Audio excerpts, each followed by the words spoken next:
Let's work. Yo, it's go time, showtime, never backing down time. One shot, yo, make it count, yo. Crunch time, shine time, make this moment my time. Get a grip, yo. Ready, set, go. We bring the thunder. Bring the thunder. Let's work. Bring the thunder. Let's go. Bring the thunder. Let's work. Bring the thunder. Let's go. Yeah, it's my time, yo time. Step into the spotlight. Get lit, yo. Let yourself go. Our time, high time. Gotta go big time. This is it, yo. Never take no flight time. Grind time. Take it to the street time. Turn the roof off. Get loco. Game time, win time. We gon' bring it home time. No regrets now. Let it all go. We bring the thunder. Bring the thunder. Let's work. Bring the thunder. Hello, good evening. Welcome to Mountain Bears at our new hour, but not our day. Yes, this is a special broadcast. We will be returning on Fridays after Pagan Pride at 8 p.m. Yes. And one of our baristas, I was supposed to have a pendulum class today. And of course, baristas get free pendulum class. And, she only showed up. I was like, I really need 4 to teach this class. And she's like, okay, no big deal. Go have fun. Well, Shannon, I did have fun. I moved my office. Yes. Yes, he did. Yes. Still not sure I love the background, but okay, we'll work it. It's still work in progress. There's some more to go on back here, okay? Yeah, we'll get there. Okay. Yeah. One, I've got to finish my compound board in the back. Either that or we're getting you a green screen. Well, I just got to finish my compound board, and I got to find something for this corner. Okay. Okay, so it's a trip to Wally World, a trip to the Only a Dollar, and then we'll go from there. When the hell did we get bougie? You're starting at the Goodwill. No, I know what I need. But if you got to find something for that corner, you're starting at Goodwill. Well, of course for that, but I need to finish my compound board first. Aw, Brenda says your dad is going to miss being on the show. Well, that's a possibility, although he is liking his premierial view. He's now perched. Yeah. Precariously. He is not perched precariously. He is in the center of everything. Okay. But no, there is a little table in the living room that kind of does no use. I could put him in the corner on the table. Well, you could. Yeah. But no, I technically moved my office around and created an office and a child's nursery for Gizmo on the other side of the bookshelves. Yes. Yes. And we would like to point out before anyone calls CPS, the child is furry, 4-legged, and named Gizmo. Yes. Like, I'm a millennial. He's a Gen Xer. We have not actually put a crib in the corner. No children were harmed. Not yet, at least. Yeah. Oh, come on. I know we're going to get there tonight, so I'm just going to be mean now and be like, some Gen Zer, though, is going to name their kid Gizmo. I know. That's going to be the scary part, is when Gen Zers are Gizmos. Either that or, well, no. It's going to be the generation after them, whatever the hell that is, because we ran out of letters. But, hey. No, I'm just having a whole moment, though, or they will be having, like the complete opposite, and we'll start getting Ethels again. Mm-hmm. You know what I mean? Like, I don't know that I'm ready. I'm not ready for Ethels and Irises, and because it's just such an old name to me. But they they cycle through. They do. And you know what I mean? Like, if you're named Ethel, I assume you were born in 1926. Alpha. What? After Gen Alpha. Z will be Alpha, and then they will go Beta, then Delta, then Kappa. God, it's a sorority. Yes, All right. Oh, no, same room, just the opposite same room, side. just reorganized. Yeah. It's getting better. It's getting better. It is. It was getting a little claustrophobic in here, so I decided to change it around. After we moved Gizmo into the office so he could have his own little puppy playpen when I'm not working. Mm-hmm. I think once it's all done, we're going to have to post pictures in the break room. Well, I think that I may do a tour of my office because there's now features in my office. There are what now? Features? There are new features. Yes. Yeah. You got features. We have a compound board, which I'll have to explain. True. Puppy center. We have my new altar set up. Awesome sauce. Yeah. Yeah. But yeah, it feels better. I don't know. Literally, all I did was rotate my desk, guys. And the desk was built because my roof slants. Uh-huh. The area that the desk is in is the shorter side of the desk, and it's where we had originally planned to have a long workbench at. So, yeah, like the plans for this room have changed a lot. A lot. Yeah. So yeah, no. And originally we did have a shorty little desk where you're at. Mm-hmm. Like a baby workbench, but then everything got piled on it, and it never actually got to be a workbench. And then I moved out. Right. Or got evicted. Whatever you want to call it. Well, I think you determined that your peaceful sleep is more valuable than your office. True. Yeah. Because when he was here in the living room. Mm-hmm. Oh, but speaking of generation, Gen Z ain't taking shit this start of the college year. I know, right? Like Jesus. So yeah, this is the flip side of it. This is why we can give Gen Z grief, is because we're rolling straight into like the awesome things they have pulled off. Like it's 2 stories back to back, like almost the same week. Yeah. Almost. Well, within a week of each other. Yeah, let's go to Arkansas first. So yeah, let's hit Arkansas, and yeah. So a group of religious protesters sparked outrage among students on campus. So the religious protesters from Key of David Christian Center in Pennsylvania sparked an outrage among students on the UA campus Thursday. Hundreds of students surrounded the 9 protesters, 5 adults and 4 children, as the protesters yelled many racist, anti-LGBT, and anti-women and anti-feminist insults. The group has been known to travel to many universities across the country for several years, said Gary Crane, captain of support services in the Public Information Office. Several students spoke to police directly about removing the protesters, but it was not authorized by the legal counsel. Mm-hmm. Students also questioned why the protesters were allowed on campus in the first place. There's a procedure called the Outdoor Space Reservation process, which is part of the university, Crane said. If anyone wants to have an event outside, they can go through that process and they can do what they're trying to do. You can't deny anybody freedom of speech, regardless of whether you agree or disagree with what they're saying. The police were at the protest to act as peacekeepers. Levi Cross, one of the religious protesters, said the goal was to evangelize for born-again, Bible-believing Christianity. All the protesters carried signs with a wide range of hate speech phrases printed on them. Some of the phrases included, "Women belong in the kitchen," "Homos deserve hell," "Women should be modest, shamefaced, and sober," and "Feminists are whores." Aside from the signs, the protesters were also yelling insults at students, both as a whole and individually.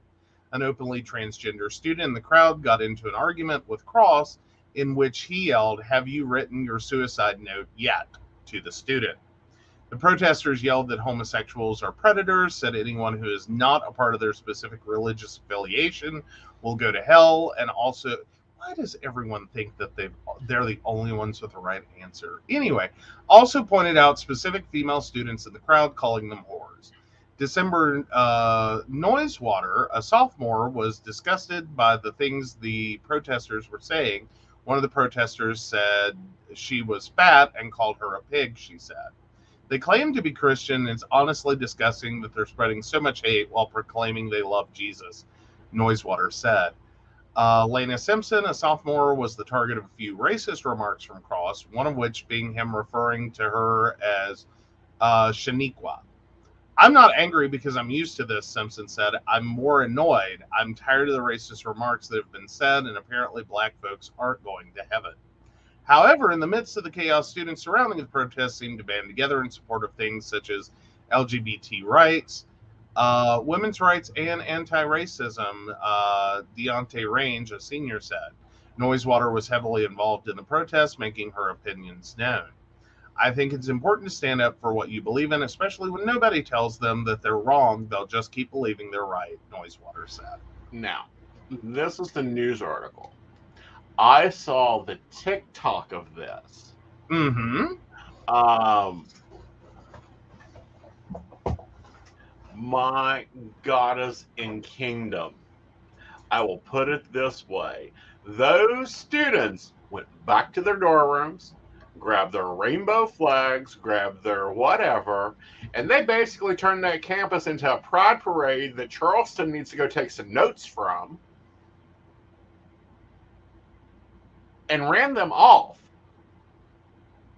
Like, ran them off. And it was hilarious. I'm just curious if we can find video of that, because, I mean, that's a lot to pull off at once. Yeah. Okay, I don't think we're going to have that easy.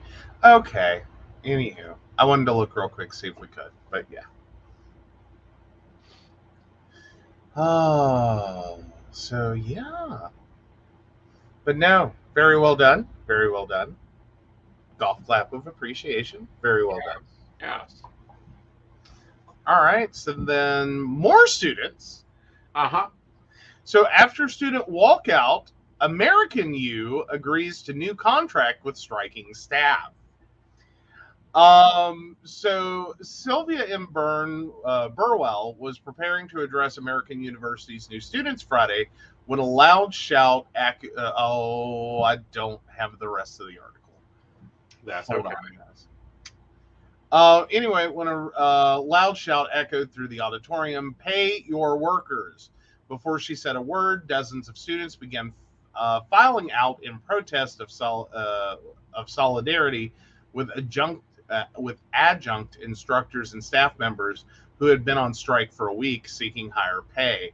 By the end of the day, American announced that it had reached a tentative agreement with both the adjuncts and staff members, bringing to a close a chaotic week in which new students crowded the Washington, D.C. University while employees agitated for better working conditions. Yeah. So basically, what this boiled down to is American University was faced with the consequence of not reaching a deal with their staff. And these students were literally going to protest by not going to class. Yeah. And the American freaked and went, okay, whatever you want, just like stop. Yeah. Like, never mind. We'll take it, whatever it is. Don't care. So, yeah. Oh, there we go. That's the... Yeah. Yeah. Thank you for finding a better version. You're welcome. So, yeah. Yeah, hello, SEIU Local 500. How are you? Boy, you guys are doing good up there. What? That's my old union. Ah, there we go. They're Local 500, but no, I used to be SU 1199. So hello, how are you? Nice to see the purpling in strong. Nice to see the teachers and the students not putting up with corporate bullshit. I know, right? Yeah, thanks for a blast from the past. And moreover, it's the realization that we really have to call American universities corporate bullshit. Yeah. Like, hi, is anyone else having a moment with that? Like, we have effectively moved colleges. Yeah. Within the span of not even 100 years, Mm-hmm. closer to like the last 40. Right.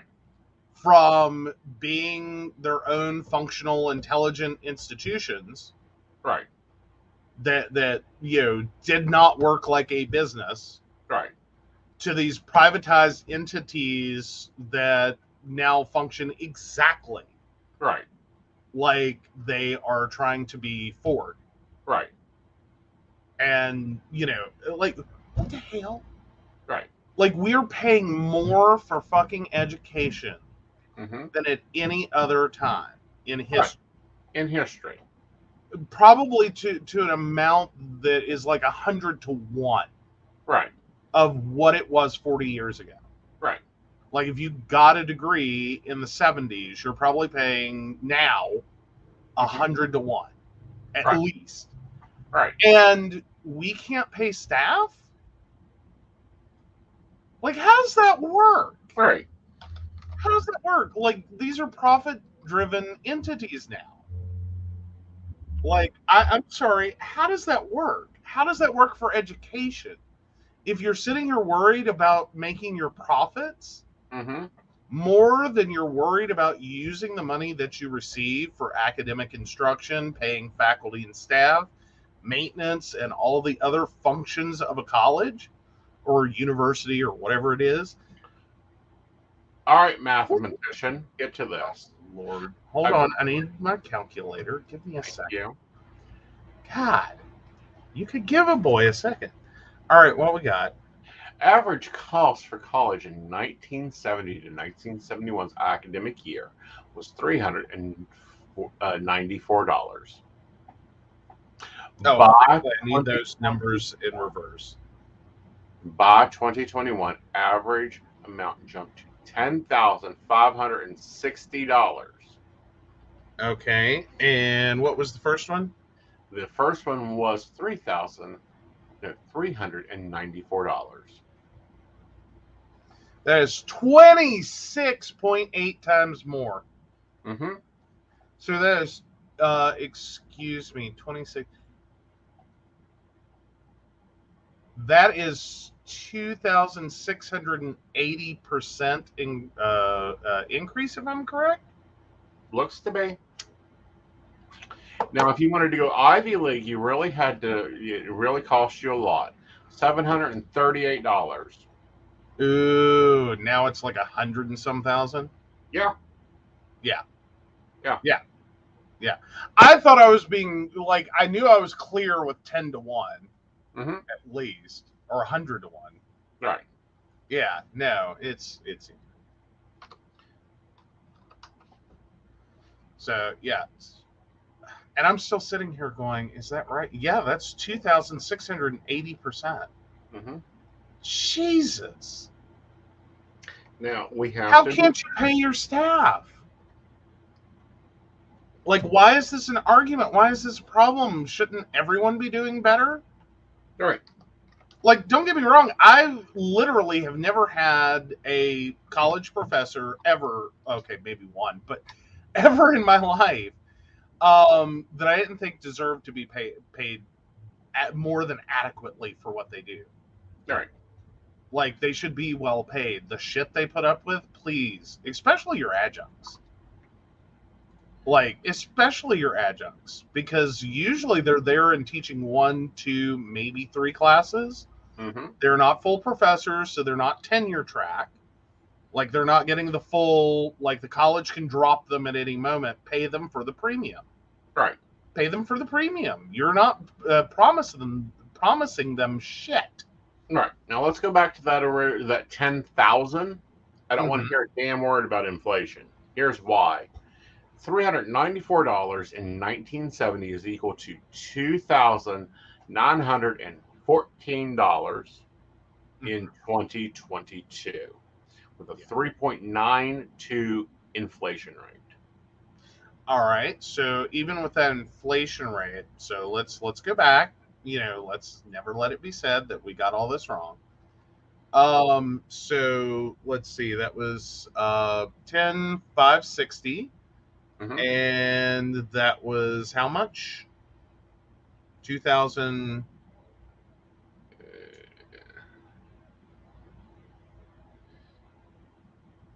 Inflation dollar calculator, dollar and times. There we go. Give me a minute. Okay. I mean, that's at least 500%.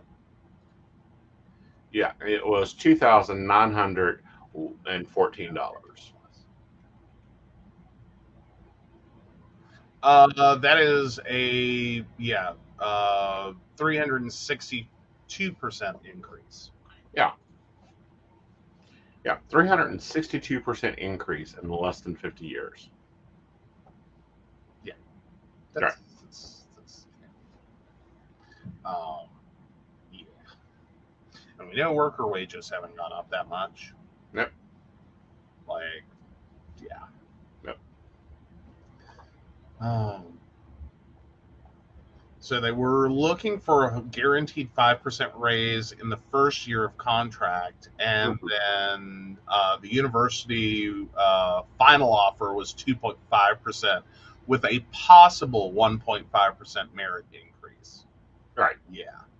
Yeah. Union leaders also filed charges with the National Labor Relations Board, accusing the university of unfair labor practices. Ooh. Yeah, that's Tuesday. Oh, yeah. American University, seriously? Like, this is in D.C. Yeah. Like, you're in D.C. Mm-hmm. Like, what the hell? Yeah. You really want to pull, like, labor stunts in D.C.? Right. Okay. Oh, well, yeah. No, sorry. I keep getting confused. So, yeah, no. Don't fuck around in D.C. That's probably, no. No. Well, no, don't fuck around with 1199. We will pull out. We will go gladly onto strike. That is why we are negotiating. If you can't negotiate, you're problematic. There you go. So, yeah. Well done. Well done. Very well done. Very well done, students. Remember, as you go into your careers, either get into your unions or your guilds, one of the two. Guilds are professional relationships. I am a member of the Terror Association, that type of thing. This is important to use your power of union and to support your union because that's where you're going to get your best benefits. Oh, yeah. Alrighty, so do we want to run an ad before we get in the next two? Yes, let's go ahead and grab that. Where is my new ad? Hello, featured. Do you have a cute pet? We know you do. Each week, Tracy Van chooses from submitted photos a featured reader for her Facebook page and provides a tarot reading. Your adorable pet cat, dog, rabbit, goat, chicken, snake, or more could be her next featured reader. Visit tracyvan.com, TracyBann.com, and click Featured Reader to submit. We look forward to seeing your pet next.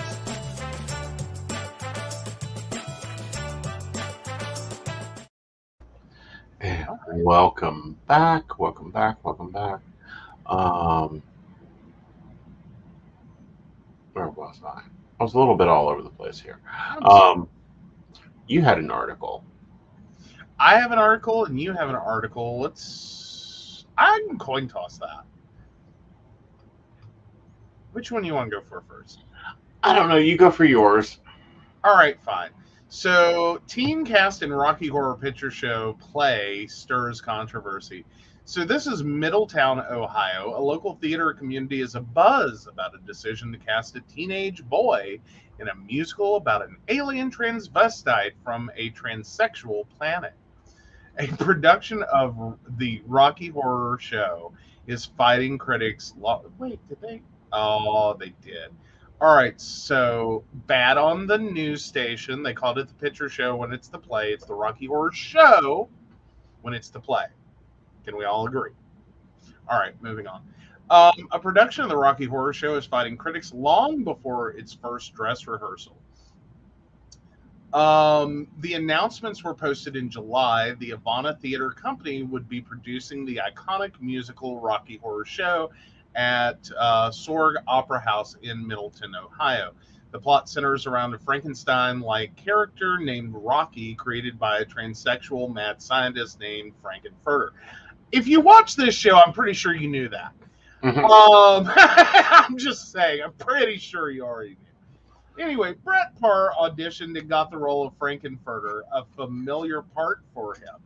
He's played the role twice before for other theater companies. Then he saw the part of Rocky, the Speedo-clad hunk of a man, went to an underage teen, a high school junior. I kind of draw the line at a minor being involved in a sexually explicit production, said Parr. So he texted the director, bowing out. The director and head of Ivana Theater, Richard Lee Waldeck, replied, "I understand your concerned viewpoint. I hope we can work together again someday." Parr posted the exchange and hundreds responded, most agreeing the boy was too young to play the role. WKRC has not heard back from the representatives from the Sorg Opera House or Ivana Theater, but we were able to talk to the father of the boy who is at the center of this controversy. We are not revealing his identity so as to not identify his son, but he told Local 12 as soon as the controversy blew up. His wife pulled their son from the production. He added that his son has been in theater since he was little and certainly could have handled the role. He said the director told him he was going to tame down the part to make it more PG rated.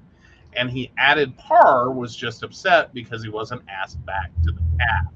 Right. Absolutely not, said Parr. I would love to have continued in the role, but my morals and my character are stronger than this casting decision. Either way, the cast is now set with replacement actors, both adults, playing Frankenfurter and Rocky. The show will go on. The Rocky Horror Show is set to run October 21st to 23rd at the Sorg Opera House in Middleton, Ohio. So, yeah. I'm sorry, what? Yeah. Sexually explicit? Where? Like all the innuendo? Like what did they think they were producing? Is my It's first Rocky thought. Horror. I've Like, not been on this planet seen Rocky Horror. like, I don't even think the movie is considered sexually explicit, is it? No. I mean, is it like it's PG-13? Right. But let me double check. Maybe it is. You know, there's no telling when it got rated. Charlie, I want pictures. Not right now, but I want pictures. Oh, but no. Let's see. So Wikipedia, does it have its? Come on. It's a great musical. It's funny as hell. Mm-hmm.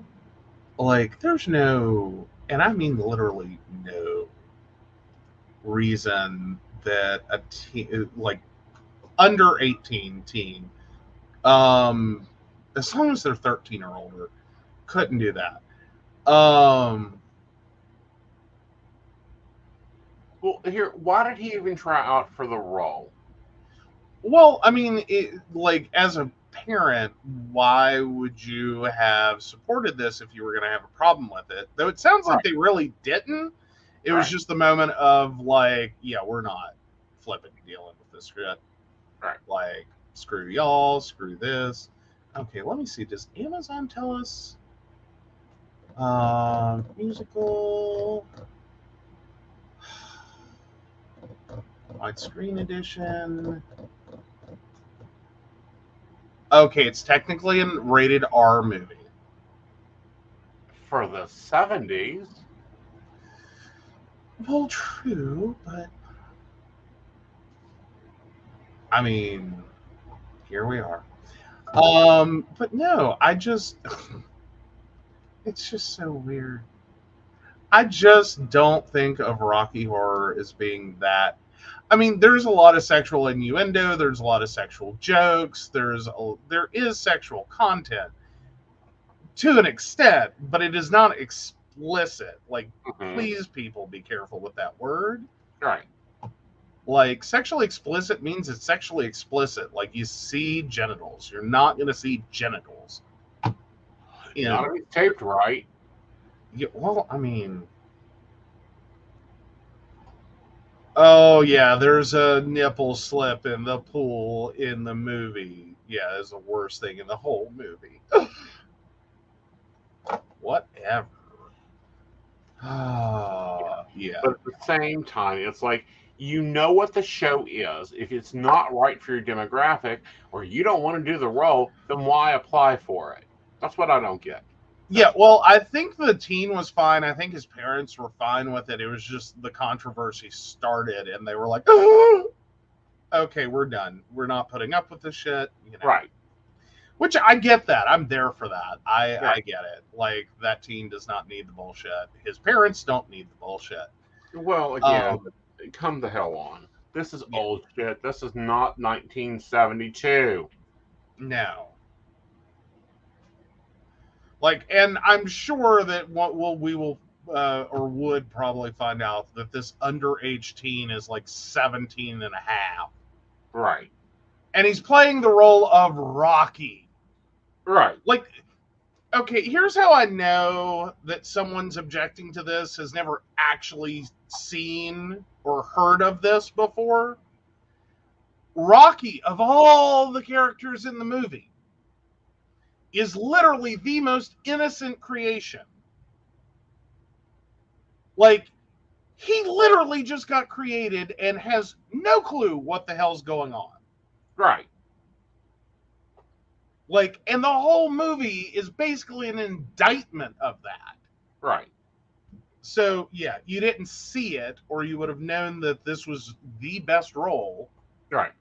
for an innocent to play.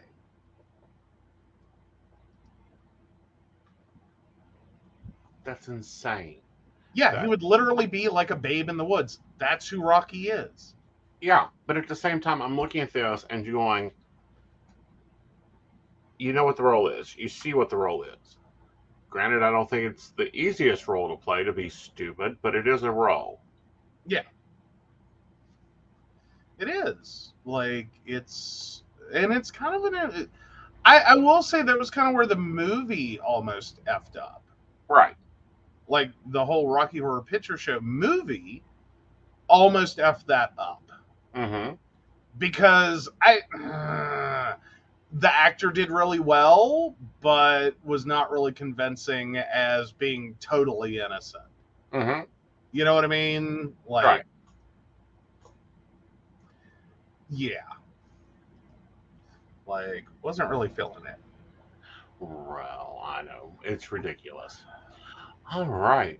So, let's talk about the shark governor in New Mexico. Smart businesswoman. Damn smart businesswoman. Okay. New Mexico plans to build a new abortion clinic near the Texas border, appreciating the more abortion seekers will surround the state where a procedure is banned and will travel there for care. New Mexico governor, a Democrat, signed an executive order on Wednesday directing $10 million from her executive capital allotment for the 2023 election session to be purposed for a new clinic in Doran County, where it borders Texas's westernmost point. Abortion is legal in New Mexico, while neighboring Texas and Oklahoma have banned abortions at all stages of pregnancy, with limited exceptions following the U.S. Supreme Court v. Wade. Holding there is no longer a federal constitutional right to be a human. New Mexico has decided, fine, you want to, stop that, no problem. Let's make some investments, shall we? Mm-hmm. Yeah. We've seen this. Y'all have seen this. Do you remember when the state of New York legalized gay marriage? They cashed in. Oh, hell yeah. They were literally at the point of bankruptcy. The whole state was going to go bankrupt. They legalized gay marriage. Honey, they had surplus money. Mm-hmm. I wonder how this will work for her in election time, though. Like, she's just getting all on board with, like, yeah, pro-abortion, Right. good for abortion. We do abortions here. Mm-hmm. Like New Mexico. I mean, hi. Yeah.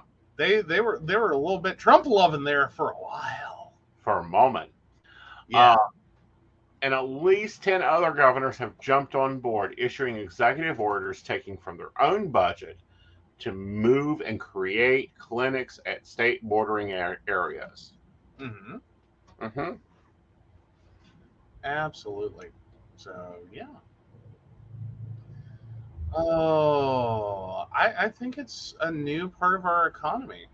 Well, not only that, but it's interesting. Pink House, the Jackson Women's Health Organization, known as Pink House, closed its clinic in Mississippi and moved to a new clinic in La Crosse, also in Darien County. Whole Women's Health, the largest independent abortion provider in Texas, also closed 4 clinics in Texas in July and sought clinic sites in New Mexico in their bordering cities. Yeah. This is going to be interesting. This will be highly, highly interesting. Mm-hmm. Well, I mean, we see this in, like, West Virginia has this going on. Oh, not this specifically, but like, we actually went through years ago Mm-hmm. and created a pilot project. I think it was the Border Counties pilot program Mm-hmm. in West Virginia, because we were economically getting devastated by surrounding states Mm-hmm. on our taxes for, on our prices for cigarettes, gas, and I believe alcohol. Yes. So we actually opened it up to bordering counties Mm-hmm. of other states. We ran a pilot program to see if we reduced the prices there, Mm-hmm. if we could hold business and increase business and prevent it from going across the border. Mm-hmm. This is basically that. It's not gas and cigarettes. This is an illegal thing here, in this area, Mm-hmm. and literally 5 minutes down the road, it's perfectly legal. Yep. Like, But welcome to we New have Mexico. people moving, businesses that paid taxes moving out of your state. Mm-hmm. Wake up, pay attention, you governors, and get your acting gear, because guess what? Women will move to where they are freer. We have saw this. We've saw this through history. We've seen this continuously throughout history. That's why, there was a great echo from the South during Jim Crow laws. Everyone went north. Everyone hit and built cars, bottling kind. The North factories got filled up with Southern workers. Mm-hmm. It will continue to happen. People will move to where they can make a living. Well, yeah, and it's kind of hilarious. We keep running into this problem where, in politics, we really love to keep saying these. Well, if you don't like it, go somewhere else. Mm-hmm. And then that happens, and Uh-huh. it's like, oh no, not like that. And it's like, well, that's what you said. Yep. That's what we did. Mm-hmm. And then you're wondering why. Right. Have a problem. It's like West Virginia for 40 fucking years has, like, played this, like, if you don't like it, go somewhere else game. Mm-hmm. And it's like, yeah, how's that working out for you, West Virginia? How's that working out for you? Here's an example. And this is a simple law. West Virginia takes like 5 days to get a marriage license and everything back when they had the blood test. Okay? This affected my grandparents, okay? Yeah. Like, they got married in 1936. Uh-huh. It affected them. Right. Okay. They went to Parisburg and got married. Exactly. Everyone goes to Parisburg. Why do they go to Parisburg?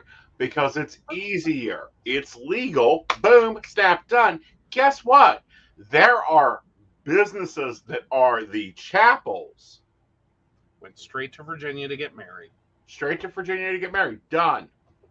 West Virginia, you cannot impulsively decide to do that. Yeah. Virginia, you can show up and do it. And for anyone paying attention, so my grandmother did not. And I've always wanted to bring this up and ask. So my grandmother was born in 1919. She got married in 1936. Now, anyone who does the math notices a problem. My grandmother sat with a pencil eraser on her birth certificate and changed the 9 to a 7 so that she was 2 years older. So that she didn't need a parent's signature to get married. And went to Parisburg and got married. I've always wanted to like question, but I was afraid of the repercussions. Were her and my grandfather actually legally married?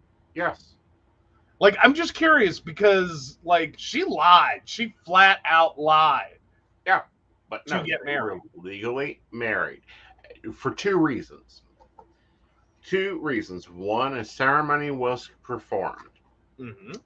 Second reason was they were together for more than 7 years in the 30s in the state of West Virginia at the same address. So therefore, she was not only legally married to him in the state of Virginia, she was common law married to him in the state of West Virginia. Fair enough. But yeah, no, I always wondered about that. Could my great grandparents have protested that and been like, "You are not legally married"? Yes, they could have. They would have had to got a lawyer though, and took it before a magistrate to make the determination. Oh yeah. Meanwhile, I figure since we've brought it up, let me grab a photo just so you understand what happened here. Because we've got a couple. Yes, we do. Yeah, one second. Let me get there. Come on. Not what I meant to click. There we go. So let's see. Oh, where are you?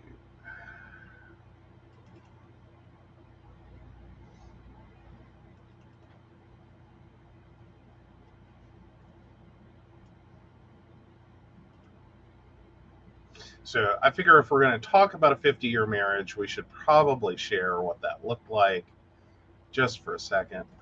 Because this one's just too cute. There we go. Yep. That's a gorgeous photo.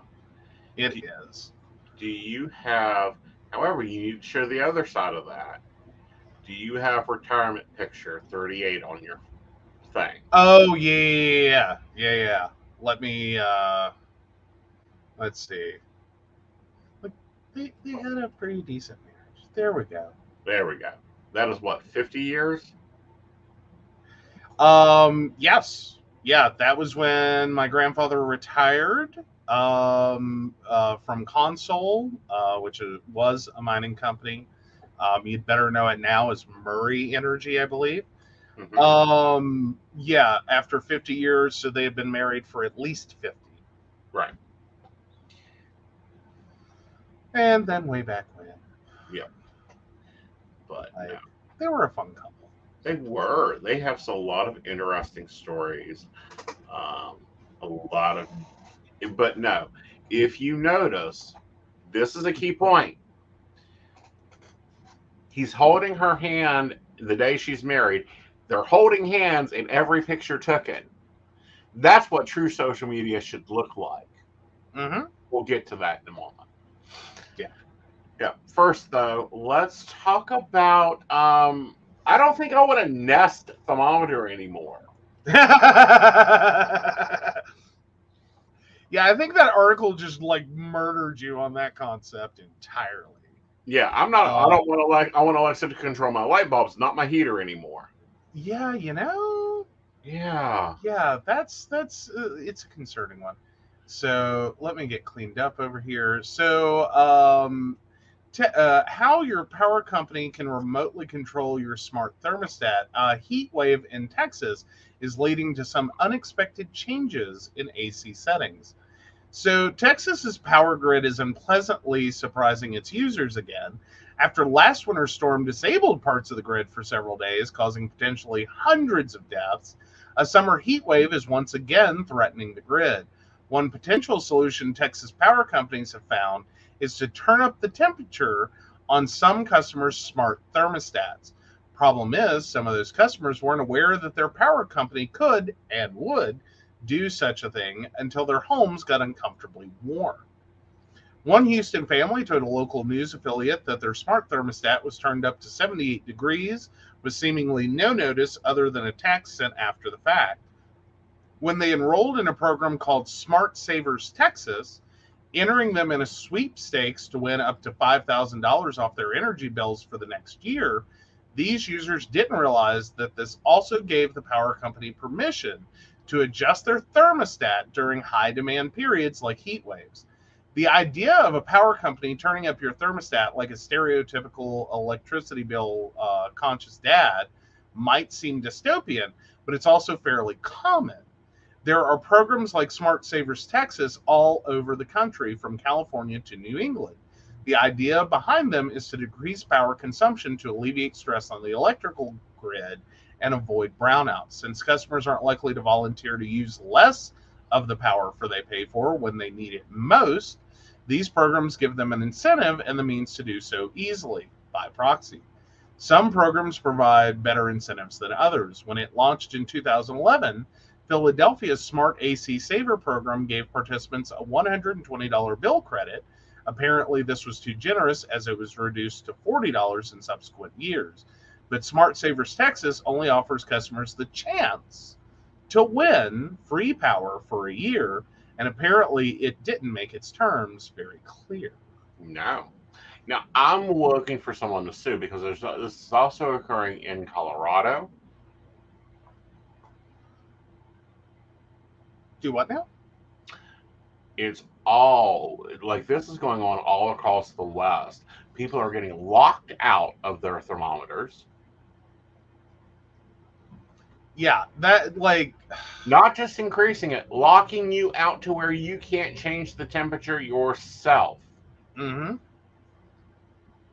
Like that's basically like that horrible moment when you live in an apartment in Mhm. which either A, the landlord controls the temperature because they pay for the electricity or the whatever, and it's not submetered, or you find out that the thermostat they put up is basically just a feel good switch. Mhm.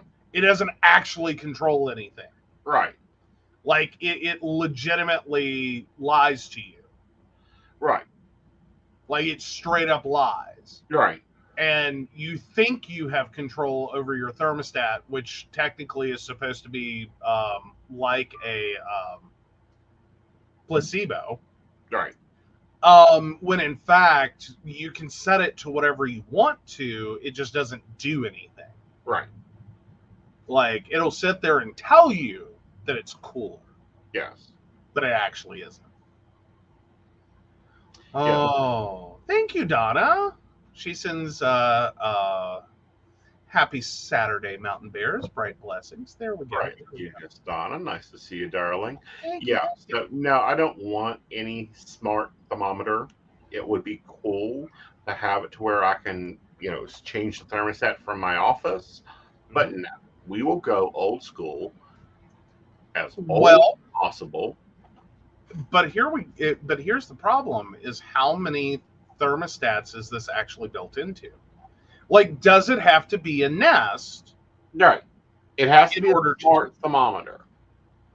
I know, but here's what I'm questioning: is how many of these are how many thermometers on the market are actually part of this? Mm-hmm. Like, can you get what you think is an old school, like, used to be a mercury switch, but old school, and I forget what they make it out of now, thermostat, Mm-hmm. and it have the technology built in for them to control it?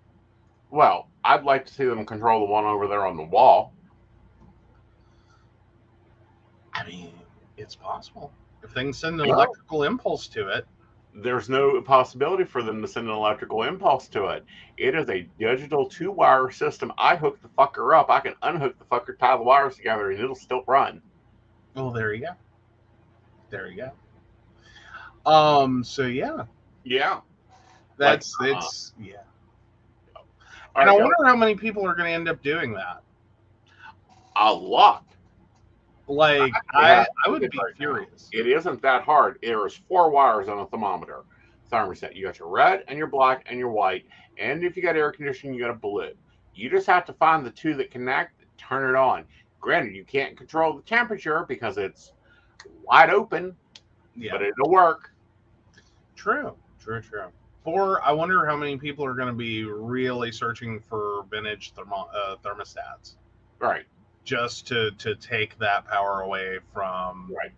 your power company. What I noticed though is they have to consent to it.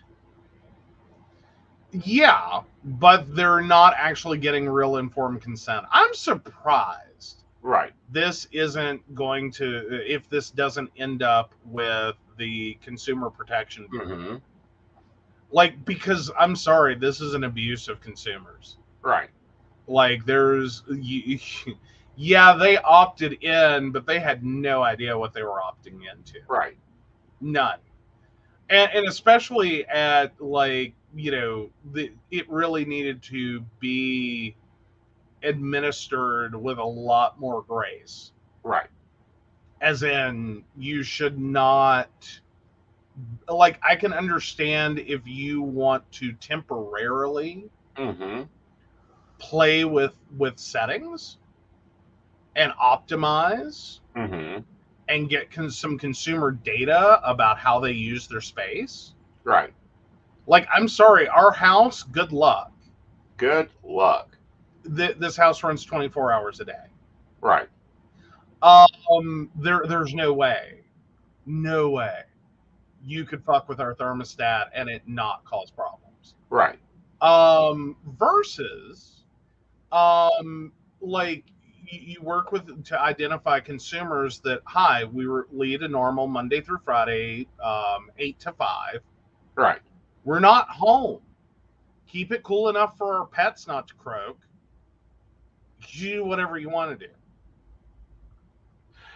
Now, Google is providing a way to opt out. Ooh. So I'm going to throw this link Mhm. into opt out. Let me see here. Yes. But thank you, Vox. That was amazing reporting. Yes. Like, we need more of that. Like, I like when Vox does reporting like that. Yeah. Like, they're awesome. VOX, not FOX, just to be clear. Oh, but yeah.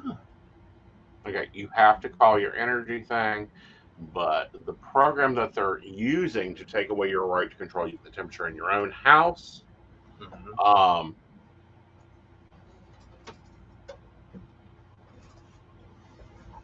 Yeah. So, yeah, apparently those thermostats are the non-smart, Right. uncontrollable. These are going out into chat. I will post it in the podcast notes. If you want to opt out of Rush Hour Rewards, which is the program that most of these occurred in, you Mhm. can call for it. And once you're unenrolled, your thermostat will no longer participate on Rush Out Rewards, which means you won't get the savings on your power bill.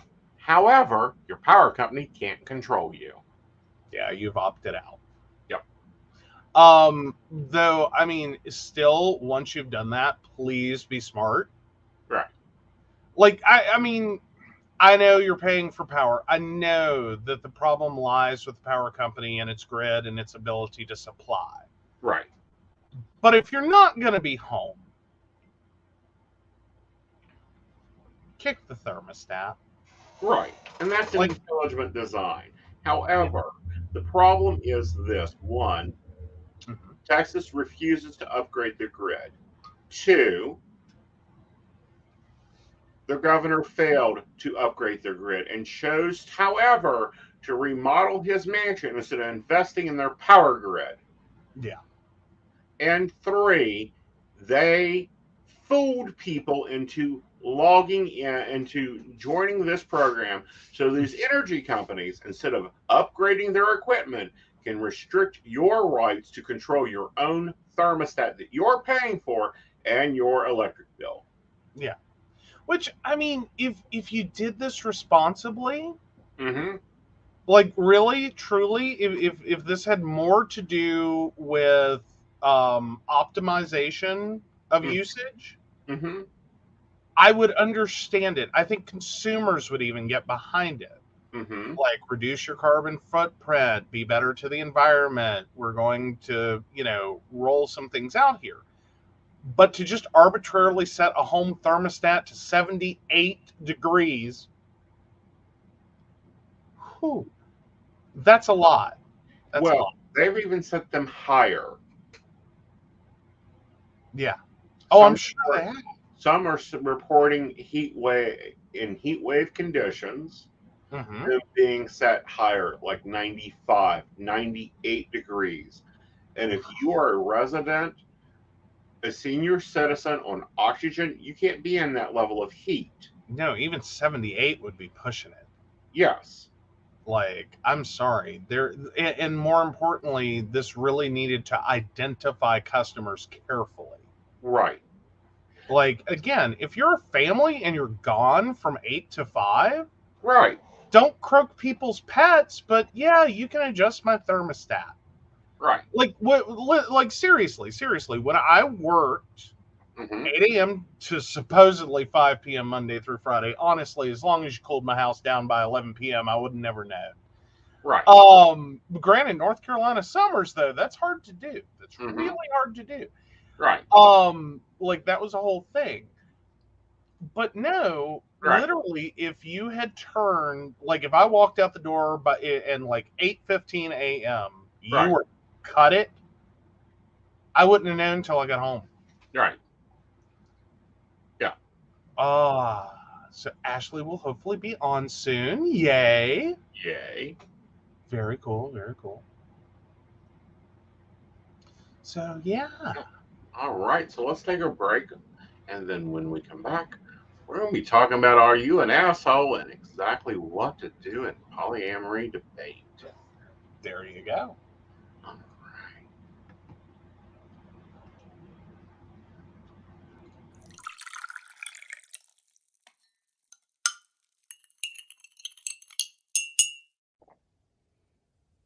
Hi, I'm Tracy Van. I provide a blended reading consisting of mediumship, psychic, and tarot cards.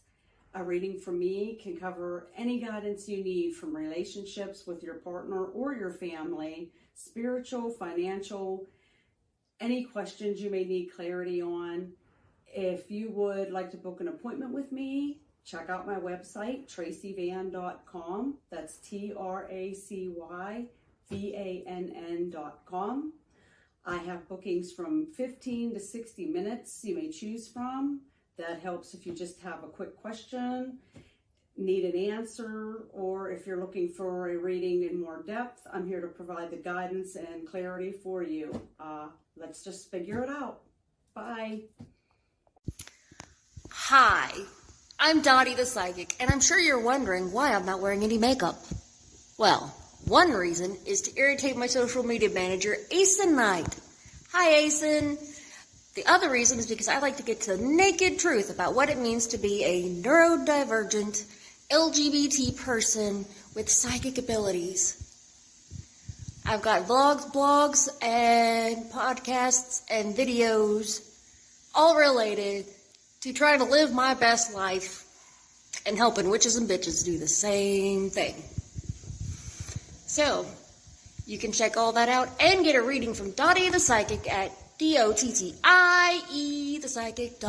thepsychic.com. Safe travel and much profit to you.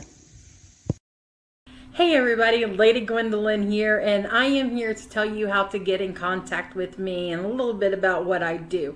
I am the High Priestess that works with shadow work to help you grow and heal.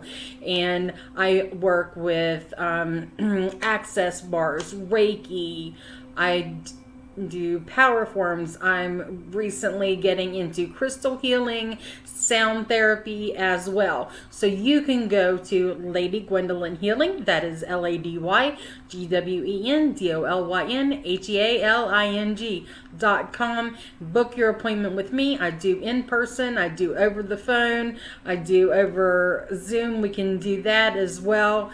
My main goal is to help you grow and heal, because I've been there, I'm still going through it, and I let my strength help guide you. See you soon. Hi, I'm Aeson. I provide tarot readings covering everything from love and relationships to your life questions and your most spiritual answers. And also, I provide a lot of guidance in finances and divorces and all those relationship problems. So, if you'd like to get a reading from me privately, not on air, you can feel free to do so by visiting aesonnight.com and booking your appointment. I also provide on-demand services, so if your life is a little chaotic, you can go ahead and click that call now button there on my site. It'll connect you to Keen, and if you've not been with Keen before, you'll get 3 free minutes to talk with me, so that's great for a quick answer question. All right, guys, back to the show. Enjoy. Bye, y'all. All right. So, are you an asshole? Am I the asshole for sneaking out of the restaurant after my fiance told me to pay for his and his friend's meal? I, 33 female, have been engaged to my fiance, 37 male, for 5 months. We don't share finance because that's what he wants. I got a raise on my salary. Now I earn 30% more than he does. And I noticed that he's been using this to ask me to pay for him and his friends. Whenever I say no, or why should I pay for this, he'd respond with the 30%, that's why. He acts as if the 30% is unfair or that I'm not deserving of it. Several times he has tricked me to pay for his and his friends' meals by asking me publicly. Let me say that I'm too nice to say no. I hate confrontation, especially when we're at a public place like a restaurant, so I just grin and pay. Last Tuesday, he asked me to join him and his buddies for dinner. I told him from the start I wasn't paying for their food and he shouldn't expect me to. He said he got this and no worries. We got to the restaurant, met his friends, ordered food, and in the middle of the meal, he leaned in and whispered that I would be paying for everything he and his friends ordered. I got so mad I whispered back, no. But he probably relied on me not causing a scene in public and in front of his friends. He said, you have enough money, you could pay for everyone's food, 30%, remember? I was fuming inside. Instead of reacting negatively and losing my temper, I waited till the bill arrived. They were already split from the start when we first ordered. I paid for mine, then I excused myself to the restroom.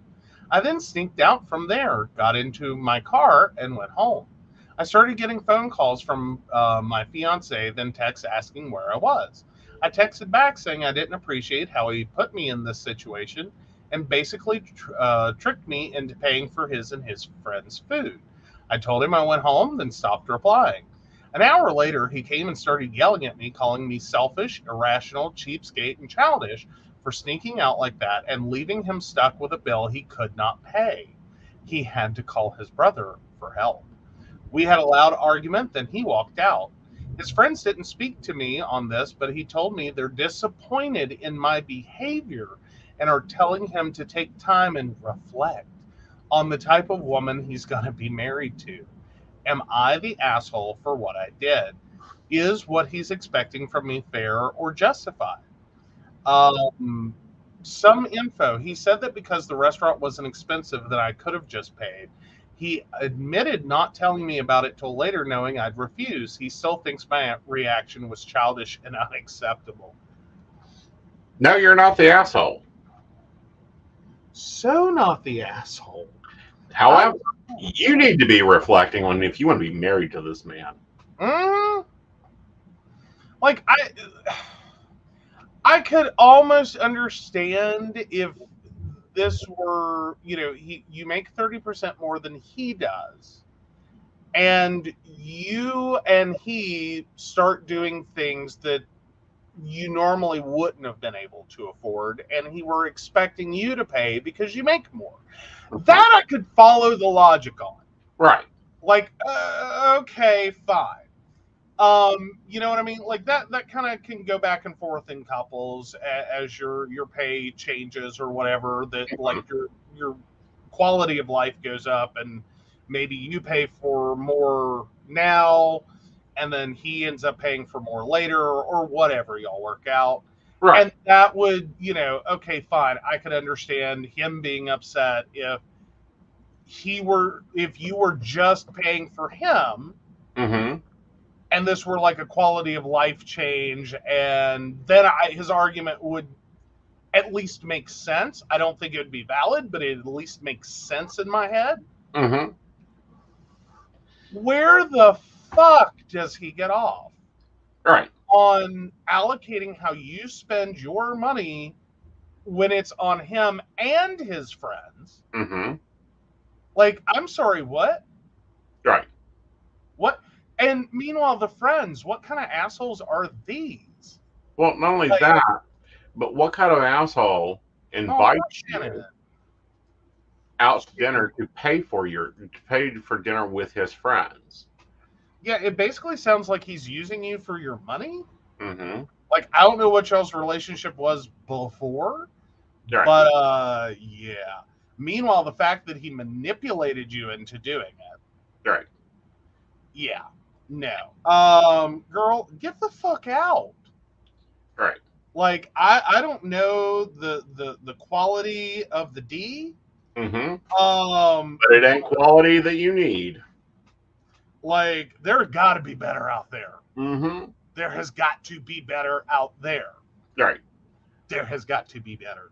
This is not a fixable thing. I don't think you're going to get through to him. You've tried to get through to him. You've tried to talk to him, and you've seen what he does. Right. He's going to go around and walk all over you, or at least try.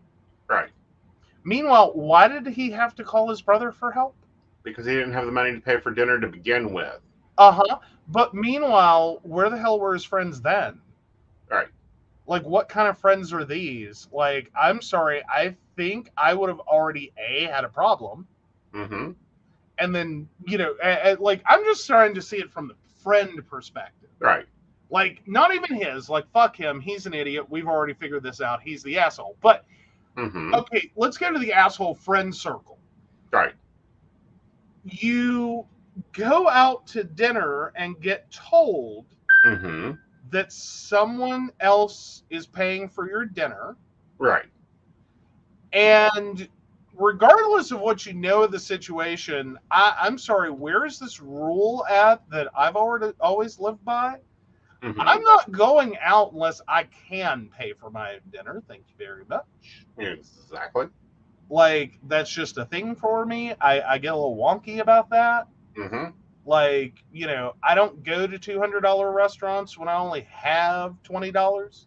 Right. And I don't go out to eat at all when I have no monies. Right. Or no monies that can actually be spent on any, like, as in it's already allocated, it's got places to go and things to do and people to see. Right. I'm not taking my otherwise empty wallet and going, let's go to Applebee's. It's affordable. Right. Sure. But I don't want to have to late pay a fucking power bill. Right. Because I went to Applebee's. Well, I don't get what it is he's trying to live at her means when he didn't want to live at her means at a lower rate. Well, I think more importantly, he's trying to not just like live at her means. He's living through her means. Because there's no way, like, she's talking about this and like there are multiple incidents of this and tacking on the friends. Right. And tacking on the friends. Right. I don't care if it's affordable for her or not. Right. You don't tell other people how to spend their money like that. Right. Like, not, I mean, like, I understand couples that have arguments over, hi, our combined income is this, and yes, you make 30% more than I do. And then they have an argument over spending. Right. Like, I get that. Like, that, that's one of those, I can take either side usually. Yeah. You know what I mean? But Right. when it's like, and they're friends, Right. friends, not family, friends. Right. Friends. So I'm assuming other adults with jobs and money who made choices that night. Right. This isn't like helping out someone's, nephew and you have a fight over it. This is not you invited your mom out, Right. or your family to dinner and you tried to foist it off on her. Right. Like, no. These are other working adults, I would assume. If they're not working, why are you friends with them? Right. And trying to, well, not why are you friends with them, but why are you trying to do this with them? Right. Like, hi, no, you're trying to not only live at her means, but you're bringing your friends on a bus with you. Right. What the hell? Yeah. When did this become a thing? I didn't know this was a thing. Well, it's a thing for a punk. It's a thing for a non-provider. It's a thing for a user. It's a thing for no reason to marry this person. No, that's total bullshit. Like, Right. I've been mad enough when I've had friends that expected me to pay. Mm-hmm. Like, and let me tell you, you want to start an argument, let me tell you about one between a lesbian and a gay boy who the lesbian expected me to just pay for everything because you're a man. And I'm like, no, Right. no. That's not how that works. Like, Right. I don't even go on dates expecting someone else to pay for me. Well, Like, we make a game out of it. Yeah. And when I say we make a game out of it, it's a game. It's more so a joke. Yeah. It's like, because it's the same money. No matter which card gets used, it's the same money. Yeah. But no, we have this ongoing game because we're two men in a restaurant having dinner Uh-huh. or lunch or whatever meal it is. And so the running gag is that whoever gets the bill is the one that our server finds to be more masculine. Yep. Meanwhile, this motherfucker will put on eyeshadow and carry his purse into the table just to make sure. Uh-huh. And I'm still surprised the number of times that, like, full makeup, he gets handed the bill. And Exactly. I'm like, seriously? Yeah. I get handed the bill. I have full makeup on. My nails are done. I have my purse on. I am dressed to go to an event. I get handled the bill every time. Well, enough times that it's like, really? Like, you just want to look at the server like, really? Like, God. Yeah. Like, you're screwing up my scores here, man. Yeah. You're screwing up my scores. It's hilarious. But no, girlfriend need to get her a new boyfriend and dump the fiance. A man can't ante up that you make more than him, then he is not the right man for you. Yeah, and be okay with that. Right. And I mean, be okay with the fact that, that means you as a couple can do more, but it's not him and a busload of friends. Exactly. Like, no. He needs a better class of losers, or he needs to figure out what losers he belongs with and not her. Right. All right, so. Uh-huh. So polyamory relationship. Polyamory relationship advice. Take this one away because this one's It looks like it. So how do you not die inside with de-escalation? My male partner of 2 years has decided to take on a new primary.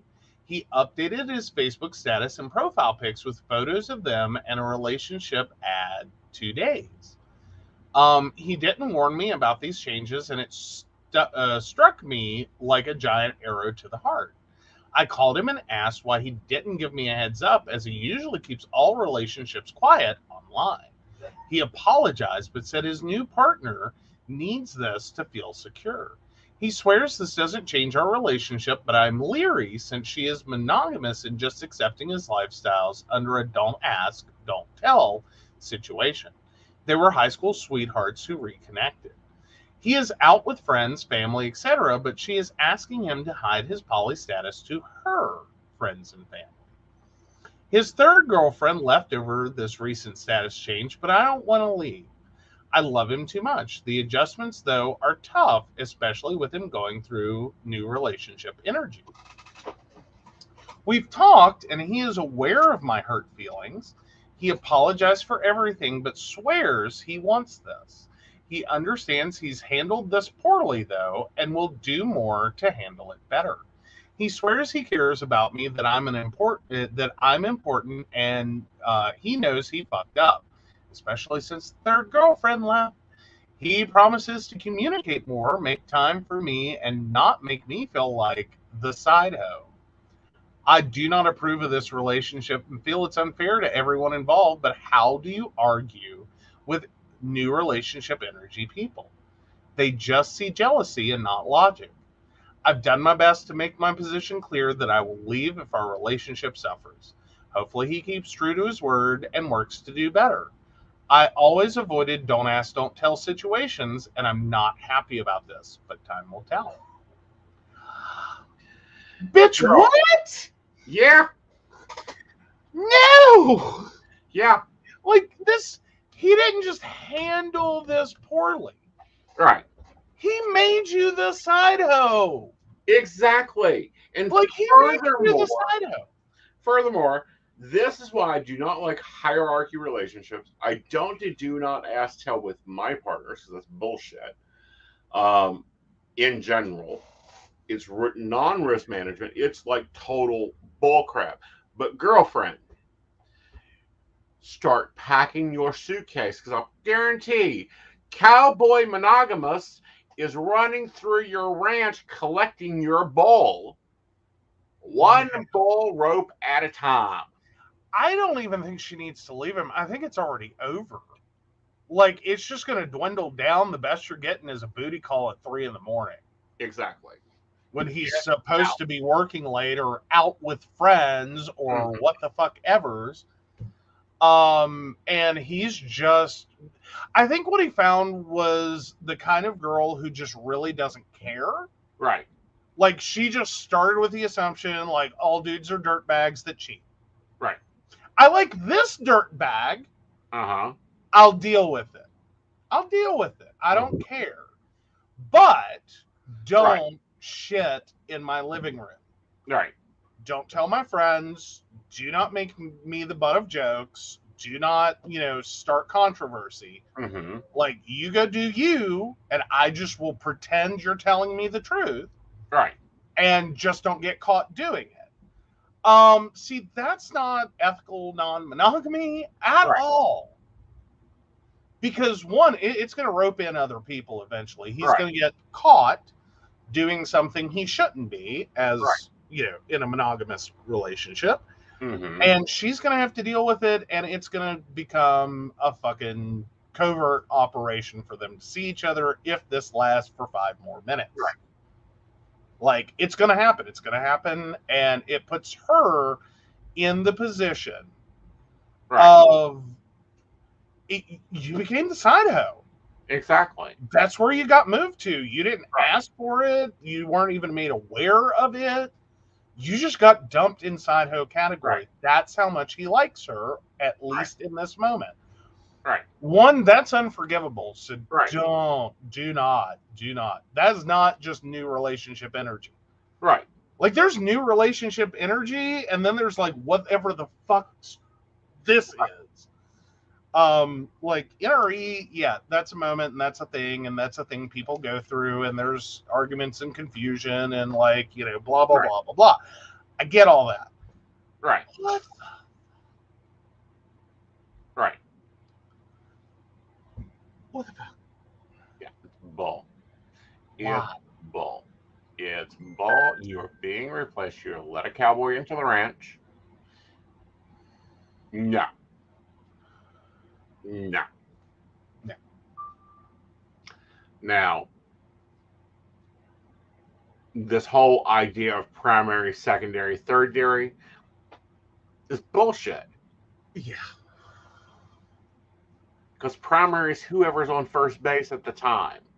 Yeah, that's that more than two mindset that in theory it sounds like it would work. It is a breeding ground of problems to have a hierarchical relationship.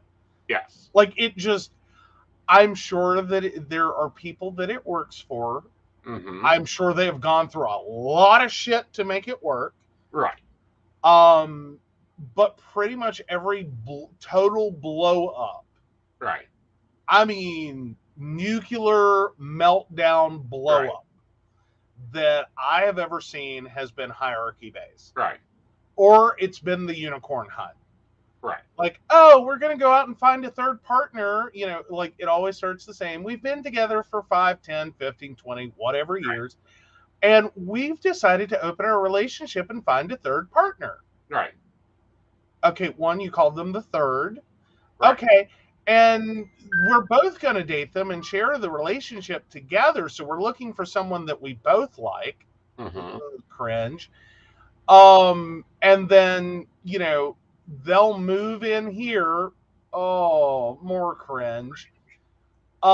Because you know how it ends. It's like it's the same setup over and over and over again. Not saying that it always fails. I'm just saying it's one of those, Right. oh, that's how you're gonna start Yeah. polyamory. You cannot do it that way. It does not work. Ooh.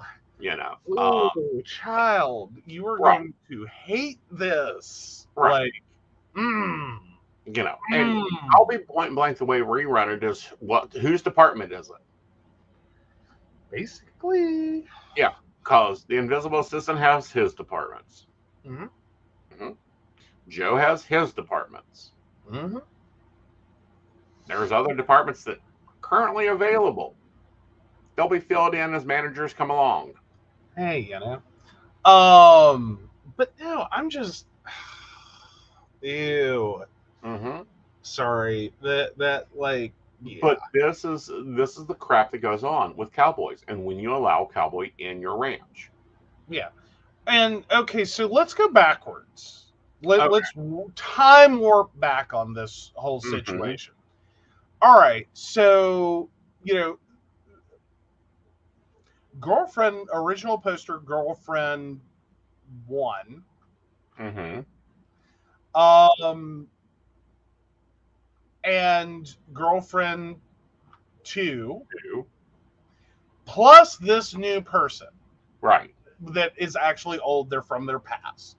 Right. All right. So, like, they had a working triad. Right. Least. We don't know the specifics, but they had at least a working triad. Right. And then fourth person comes in, should have made a quad. Mm-hmm. Okay, what needed to happen then? Like, because I think where they fucked up was admitting her to a quad to begin with. Well, I think where it fucked up was when she wanted mono. Yeah, which, I mean, okay, look, I'm not, like, there's a difference between don't ask, don't tell, mm-hmm. which is actually, I see that more as being part of any two people's relationship. Right.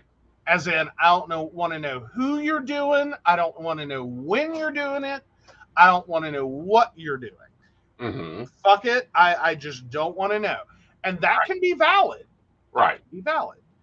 But then it does come with cost. Right.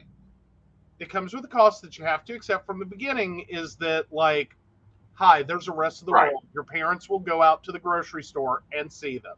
Your siblings will go out to the movies and see them. Right. Your coworkers will go out for dinner and see them. It's going to happen. You just have to accept it's going to happen. You have to pre-plan how to deal with that. Right. Okay, that can be valid. The problem the problem is one, when it became a primary relationship, Mm-hmm. like she was never working towards a quad. Right. Like she went, okay, but here's my list of demands, and it's like, that's not poly. Right. Like That's at all. That's not even don't ask, don't tell poly. Yeah. Like that's not how that works. You just Right. made my existing relationship side hose. Right. Like that's what you did. Right. Like, no, no, no, no, no, no. You immediately walked in and disrespected existing relationships. Poly red flag number one. One. Voting off the island quickly number 2. Mm-hmm. Demanding public acknowledgement of relationships and ignoring of other relationships. Yeah, that's, again, you made them your side hose. Exactly. Like, no, she called it. Like, right. You know, he doesn't want to make me feel like the side hoe. That's because he's already done it. Done it. Furthermore, you didn't. This is why DDTA does not work. Don't ask, don't tell. Metas have to communicate. Should communicate. They need to be translucenting information. For long-term poly, your metas have to talk to each other. I'll get a little shaky on that. If your metas are not in the same physical space,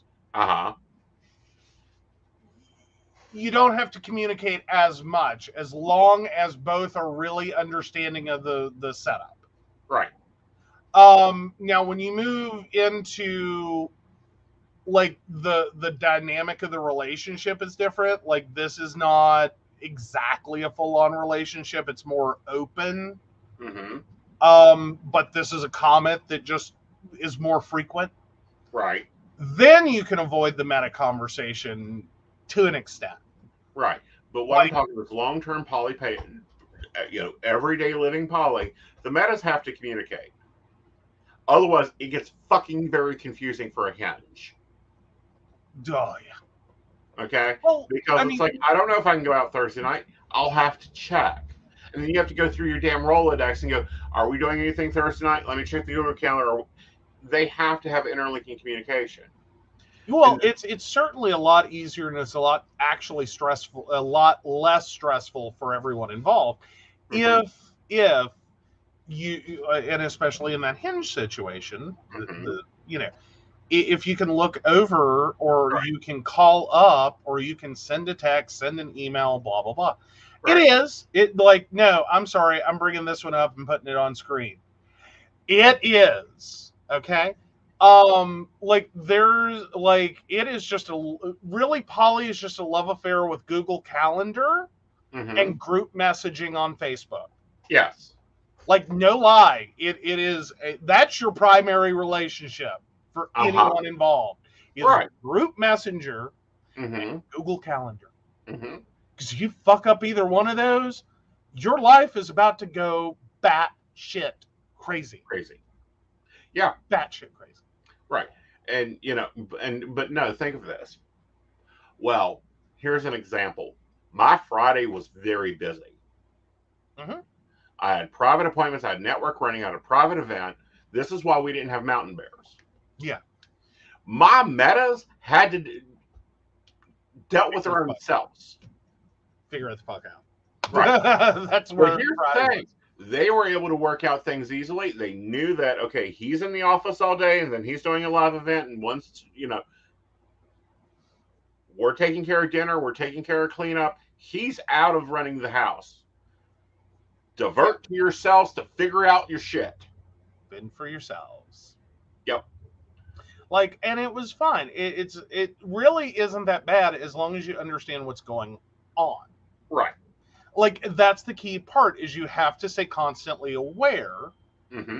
Otherwise, there is this whole moment of like, what? That occurs, and then it's like it's a breeding ground for hurt feelings and problems and arguments and all this. And it's like, no. Yeah. No. See, there's Google Calendar. There's a Google Calendar. We had a family meeting, Uh-huh.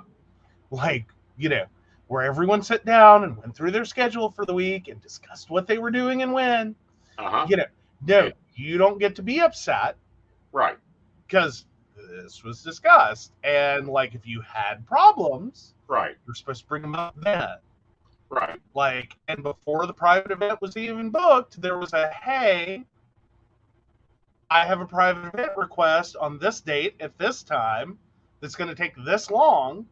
Mm-hmm. Is there a problem? Right. Can y'all manage this? Yeah, got it. Done. Not a Yeah. problem. Oh, Mono, I don't understand how. Brenda, it's because the metas weren't paying attention. And this is where this is another part of why DTA does not work, is because the metas take it up. I've gotten into dating relationships, and my metas have come to me and go, I don't know what the fuck you're doing, but that's a problem. Figure it out. Yeah. Well, yeah, and that's where probably girlfriend 1 and 2, Mm-hmm. that, before the mono came along. Girlfriend 1 and 2 probably had good communication, were working this well, and everything was running smoothly. Right. And I would say he didn't have to do anything. Right. Like, they ran, like, it sounds like it was a hinge. Mm-hmm. They ran what they needed to ran, or at least, played well with others. Right. Then you bring in the monoist. Right. And that is the biggest wrench you can throw. Because here's the thing. If you're already poly experienced, or at least, you can understand the logistics. Right. Or that logistics are involved. It's real easy. It's actually not that bad. Like, we joke about it. It's really not that bad. No. To like sit here and have like this forethought. It's sort of like, if you have someone that works from 8 a.m. to 5 p.m. Monday through Friday, Mm-hmm. you do not schedule Mm-hmm. a 3 p.m. date to Mm-hmm. go to the movies and have dinner. Mm-hmm. Like, you don't do that. Here's why you don't do that. They're in another relationship with a thing called working. Mm-hmm. And that interferes with working. Right. That's not a thing they can just do. You have to plan this out. They have to have discussions. Your hinge of your partner Mm-hmm. has to work and balance. You want to go out on a matinee movie day in the middle of the week, Mm-hmm. and a dinner date. I have to go to work and get that time off. Mm-hmm. And if they say no, we can't do that. Right. That's how simple that is. It's Right. But it would be nice. Yeah, but I'm leaving out a lot of things that happened Friday. My kitchen got cleaned. There was dinner on the table when everyone got home. Mm-hmm. Two work shifts operated, 3 businesses operated, and 5 animals got fed, walked, and cared for.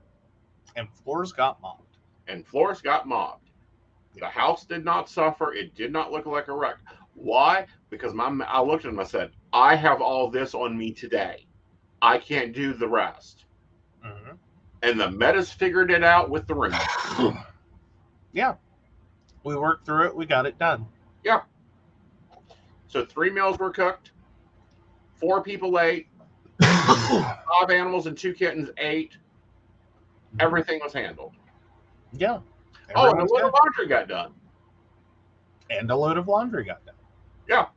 That's because we had to, but But it got balanced out. Yeah. No. Well, because then the follow-on was today. Mm-hmm. And it was like, okay, one of y'all goes in at 11 a.m. One of you goes in at 4 p.m. Mm-hmm. One gets the other one gets off at 4 while the other one goes in at 4 and then works at 10. It's like, okay, the version where I go do laundry on Saturday morning Mm-hmm. just became for an 11 a.m. start time. Mm-hmm. I would have to get up at 5. Mm-hmm. this morning to drive to go do our laundry Mm-hmm. and get back here Mm-hmm. in time. And it's like, I just looked at everyone last night and said, yeah, that ain't happening. Right. And we said, okay, how do we handle it? Yeah, and we made it work, and it was great, and it was fine, and Yeah. everything worked out. But no, that's the communication. It's not hard. It's logistics. Right. Like, it's simple logistics. I love you Able- more than my luggage, but I ain't getting up at 5 a.m. to go do laundry. Exactly. Like, do you know what all happens the rest of today? Yeah. Like, no. No. Like, who wants to die? That's what happens the rest of the day, where I get up at 5 a.m. to go do laundry Mm-hmm. and then run the rest of the day. It's like, who wants to die? Right. Because I have to drive you Mm-hmm. from place to place. Who wants to die? Right. Because I'll try to plan to fall asleep driving while driving you. Yeah. That's Right. But, these are things that have broken down in the original Hinge relationship. Mhm. Scheduling is broken down. Communication is broken down. Meta communication has broken down. There are so many red flags around this, honey. Change your phone number or pack your bag and get out, because it's going to crash and burn quickly. Yeah. Or Well, run your cowgirl off. yeah. Well, and Brenda points out communication is big enough in a mono relationship. You really need it in a poly. Here's the thing, though. I don't know that communication is necessary to mono. Right. And here's why I say that is I think there are a number of couples that exist. One partner doesn't do anything that particularly pisses off the other one all that much. The other partner doesn't do anything to piss the other one off. Right. And they run this don't ask, don't tell, and they run with assumptions that, whatever. And it just works. Mm-hmm. And, they both live in their little world of contentment or discontent, whatever the fuck it is. They just don't get the fuck out. Right. They stay together and just go to themselves quietly in a corner until they die. Mm-hmm. Yeah, that doesn't work in poly, because when you add that third person, you just blew assumptions. Yeah. You don't assume someone's going to be home, like, again, assuming 8 to 5, Monday through Friday life. You don't assume someone's going to be home at 5 p.m. Mm-hmm. You don't assume that you're going to have a discussion that night about, do we go out or do we cook? Mm-hmm.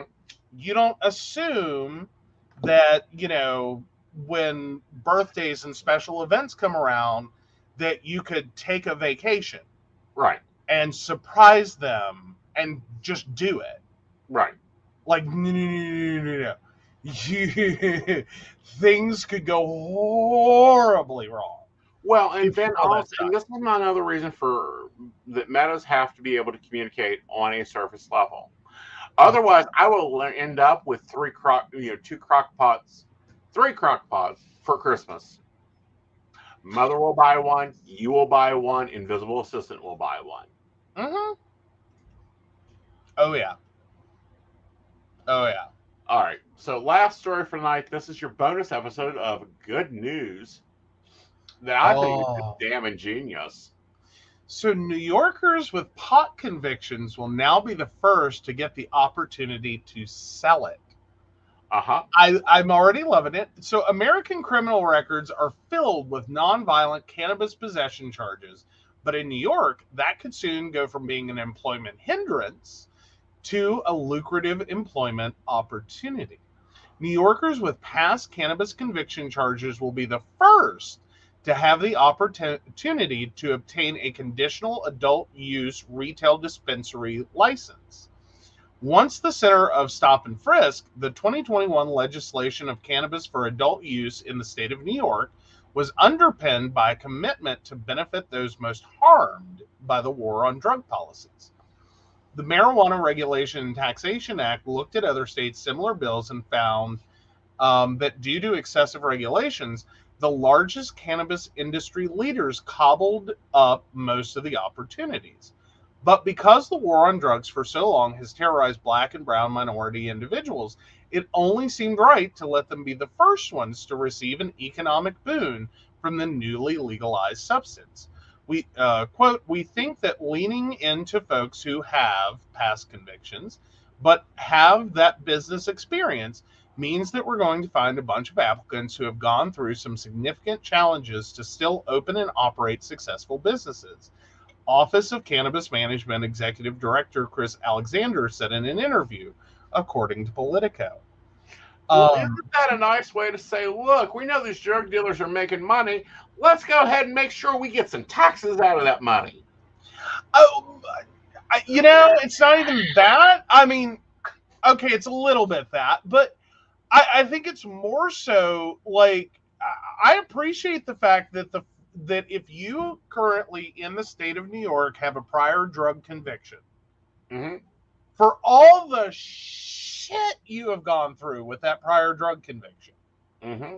the turned away employment opportunities, the all the shit that went with this, mm-hmm. you are now at the front of the line to get a dispensary license. Yes. Fucking A. Fucking A. Yeah.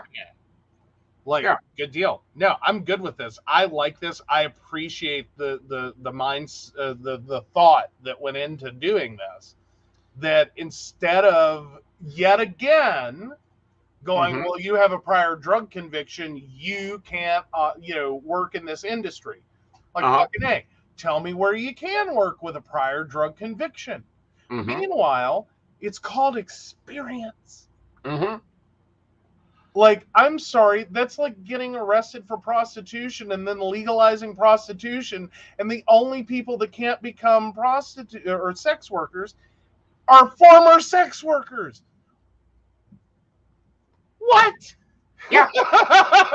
It's job experience. Well, not only that, it's clientele base already.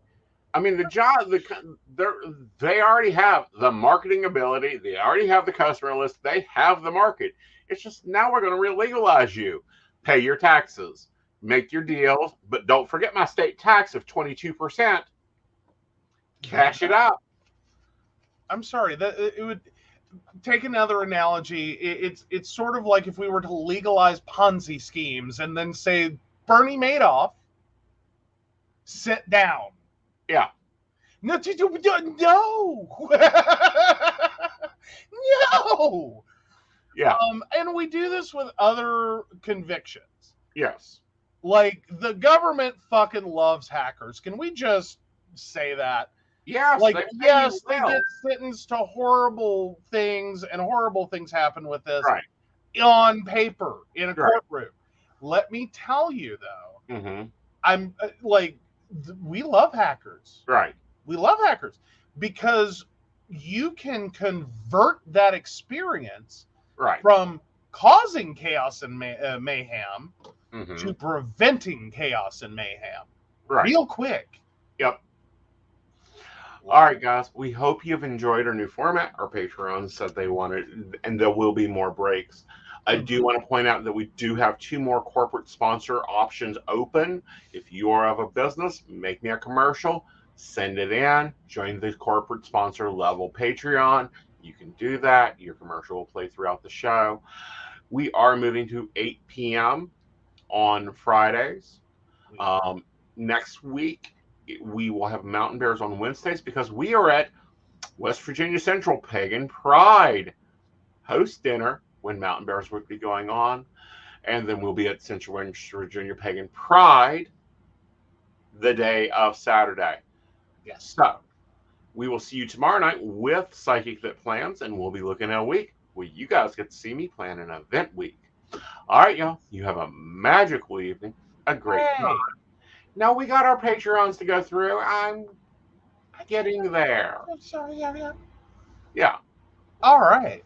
So we do want to thank Beverly Walker, Mika G, Kathy, Mary Winfield, Brenda Bryant, Ashley Guest, Shannon C, Shannon D, Lady Gwendolyn, Charles Shaw, Dottie the Psychic, Tracy Vann, Donna White, and the Laughing Tree Grove. If you'd like to learn more about us, the show, or how you too can become a Patreon sponsor, please visit us at pcspnetwork.com. Yes. And also, when at Pagan Pride, I am running the panel. Now, if you haven't heard the news, we've been moved around in the same park to a better location. So be sure to be paying attention to signs. We will see you there. I'm running Pagan Panel, and believe me, I've got questions. We're going to have some fun. I'm going to stir up some drama. And I may bring my wooden spoon to stir the pot a little. All right, guys. You have a magical evening, and we will see you next time. Bye, y'all. Bye.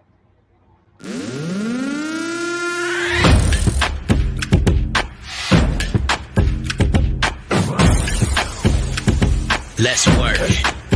Yo, it's go time, showtime, never backing down time. One shot, yo, make it count, yo. Crunch time, shine time, make this moment my time. Get a grip, yo, ready, set, go. We bring the thunder. Bring the thunder. Let's work. Bring the thunder. Let's go. Bring the thunder. Let's work. Bring the thunder. Let's go. Yeah, it's my time, yo time. Step into the spotlight. Get lit, yo. Let yourself go. Our time, high time. Gotta go big time. This is it, yo. Never take no flight time. Grind time. Take it to the street time. Turn the roof off. Get loco. Game time, win time. We gon' bring it home time. No regrets now. Let it all go. We bring the time.